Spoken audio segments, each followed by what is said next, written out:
Good evening friends, welcome to Gyandeep study circle. तो friends अभी बात करेंगे हम लोग सीटेट पेपर जो कि आज 21 जनवरी को था। यहाँ पे ये पेपर आपको लीक होने की खबर मिल रही है यहाँ पे कि पेपर 1 के बारे में कहा जा रहा है कि पेपर जो सो लीक हुआ है कुछ सेंटर में, यहाँ पे कुछ जगह पे सेंटर जो है इसको यहाँ पे कैंसिल किया गया था। आइए हम लोग यहाँ पे समझते हैं। अगर आप चैनल में पहली बार हैं तो सबसे पहले चैनल को आप सब्सक्राइब कर लिए, साथ में बेल आइकन को प्रेस कर लिए ताकि लेटेस्ट वीडियो का अपडेट आपको पहले यहाँ पे मिले, क्योंकि इस चैनल के माध्यम से आपको ऑथेंटिक न्यूज़ यहाँ पे दिया जाता है। देखिए यहाँ पे अभी बात करें कि आज 21 जनवरी यानी आज 21 जनवरी को आपका जो था ये सीटेट पेपर का यहाँ था या करके पेपर 1 और पेपर 2 हो रहा था। यहाँ पे पेपर 2 पहले ही फर्स्ट शिफ्ट में हुआ था, जबकि पेपर 2 सेकेंड शिफ्ट में हुआ था, जिसका ये कहा जा रहा है यहाँ पे, ऐसा वायरल हो रहा है कि पेपर जो है यहाँ पे आपका पेपर 1 यानी पेपर 1 फ्रेंड्स ये आपका जो है कुछ सेंटर में, यानी कि ये पेपर 1 जो है कुछ जगह पे आपका पेपर, ये देखिए ऑल ओवर इंडिया का एग्जाम होता है, क्योंकि सेंट्रल टीचर एबिलिटी टेस्ट ये एक तरह की पात्रता परीक्षा यहाँ पे, इसके द्वारा आप जाके कई स्टेट्स में या तो फिर सेंट्रल स्कूल में आप यहाँ पे एलिजिबल, जैसे एनवीएस हो गया या केवीएस वगैरह हो गया, वहाँ पे आप एलिजिबल हो सकते हैं। तो पेपर 1 का जो यहाँ पे एग्जाम हुआ था, इस पेपर 1 में सेकेंड शिफ्ट में था, ये पेपर जो है लीक होने की सामने आ रही है और कुछ सेंटर जो है सो यहाँ पे कैंसिल होने की बात आ रही है। क्या है यहाँ मामला पूरा, तो ये जो आज जो है एग्जाम हो रहा था सीटेट पेपर का, तो सीटेट पेपर जो है अब जो है सीटेट पेपर यहाँ पे जो पहले ही पेपर 1 जो है सो लीक किया है, ऐसा आशा लगाया जा रहा है कि पेपर 2 भी जो है पेपर 2 भी लीक आने की संभावना आ रही है, लेकिन उसका कोई ऑथेंटिक नहीं है। लेकिन पेपर 1 में कई चैनल में आप देख रहे हो कि पेपर 1 का पेपर जो है जिस टाइम पीरियड में एग्जाम चल रहा था उसका ठीक पहले ही कई के पास जो है पेपर 1 की जो पेपर है ये मिल चुका था यहाँ पे, ठीक है। तो ये बहुत बड़ी अपडेट है यहाँ पे। तो क्या अब यहाँ बात आती है कि क्या एग्जाम फिर से होगा, तो ये अब यहाँ सीबीएसई को डिसाइड करना है कि एग्जाम क्या करेगी, ठीक है। तो यहाँ पे आप मान के चलिए कि अगर ये पेपर यहाँ पे देखिए एक पात्रता परीक्षा है, ठीक है, तो ये अब सीबीएसई ये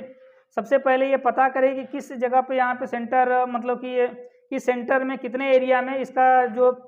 एक्सटेंशन है वो कितने एरिया तक फैला होगा, जाकर के वहाँ तक हो सकता है कि सेंटर को एग्जाम कैंसिल करे, या ठीक है, या तो फिर हो सकता है कि या अगर पूरे में फैल गया होगा, जहाँ तक है देखिए जब क्वेश्चन लीक करता है तो पूरे एरिया में लगभग जगह भी यहाँ पे सॉफ्ट कॉपी का बात चलता है, ठीक है। आने की समझिए नेटवर्क आने की सीधा है कि इंटरनेट का ज़माना है, अभी तुरंत जाकर के फैल जाता है। तो समझिए वैसे स्टूडेंट के लिए यहाँ पे बहुत ही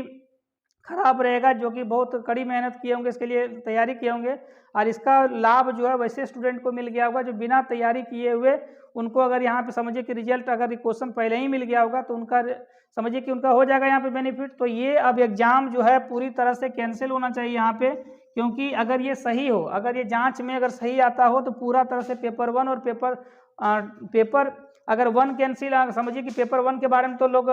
स्पष्ट है कि पेपर 1 जो है सो आपका लीक हुआ है, कई सेंटर कैंसिल रद्द करने के सामने आई यहाँ लेकर के, तो ऐसे खबर आ रही है यहाँ पे। लेकिन पेपर 2 भी शायद है, इसके बारे में भी लोग बात करेंगे, पेपर 2 भी जो है सो यहाँ पे कैंसिल हुआ है। तो ये मान के चलिए कि एग्जाम जो है अब जो है डिपेंड करेगा यहाँ पे सीबीएसई पर कि सीबीएसई अब क्या करेगी, कि ये एक तरह से पात्रता परीक्षा है, इससे आपको सरकारी नौकरी डायरेक्ट नहीं मिलती है, लेकिन इसके द्वारा आप एलिजिबल हो जाते हैं टीचर किसी भी मान लेते हैं कोई स्टेट में आपका यहाँ पे है, या झारखंड में ही अगर सपोज करिए टीचर के लिए भरना है, बिहार में एलिजिबल है, यूपी में एलिजिबल है, तो इसके द्वारा, या फिर सेंट्रल लेवल का जो स्कूल है उसमें आप सीटेट का सर्टिफिकेट का वैलिडिटी होता है, क्योंकि पेपर 1 to 5 और 6 to 8 के लिए होता है, तो 1 to 5 फाइनली ये अभी खबर है कि पेपर 1 जो है आपका यहाँ पे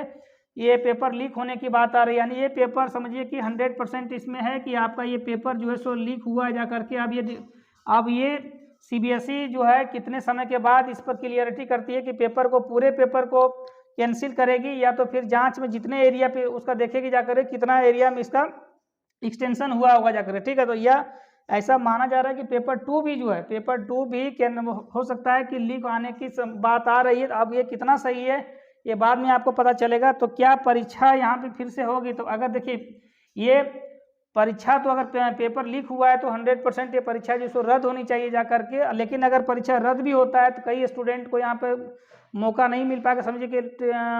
आपका DSSB का फॉर्म आया हुआ है, या और कहीं पर अगर फॉर्म भरना चाह रहे हैं, तो अगर ये एग्जाम अगर सपोज कर लिए कि अगर कैंसिल होता है तो लगभग 1 महीने का समय लेगा, तुरंत तो एग्जाम हो नहीं पाएगा, क्योंकि ऑफलाइन मोड में एग्जाम हुआ यहाँ पे।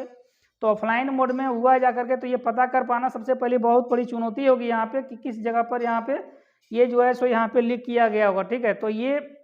हालांकि समझिए कितना समय आप सीबीएसई लेती है इसके बारे में बता करने में कि आपको नोटिफिकेशन के मामले में ये आपको क्लियर आज हो सकता है मिल जाए, तो कल तक आपको इसके रिगार्डिंग जो सो आपको मिलने की संभावना यहाँ पे, ठीक है। तो लेकिन ये मान के चलिए कि पेपर 1 जो है आपका है, यहाँ पेपर 1 की 100% है लगभग चांसेस कि ये पेपर जो है सो लीक हो चुका है। पेपर 2 भी ऐसा बोला जा रहा है कि ये भी पेपर लीक है यहाँ पे है। तो ये परीक्षा अगर होती भी है तो अब आप जा करके फरवरी का लास्ट वीक तक होने की संभावना यहाँ, यानी 1 महीने लगभग बढ़ेगा टाइम। तो ये मान के चलिए कि देखिए जिनका नहीं अच्छा नहीं गया हुआ वो तो खुश होंगे, लेकिन जिनका बहुत अच्छा गया होगा अगर उनको फिर दोबारा भरना होगा जा करके, तो उनके लिए हो सकता है कि DSSS में वो सब फॉर्म नहीं भर पाएंगे जा करके, तो इनका बेनिफिट इसको नहीं मिलेगा, तो उनको स्टूडेंट के लिए बहुत ही यहाँ पे नुकसान मिलेगा।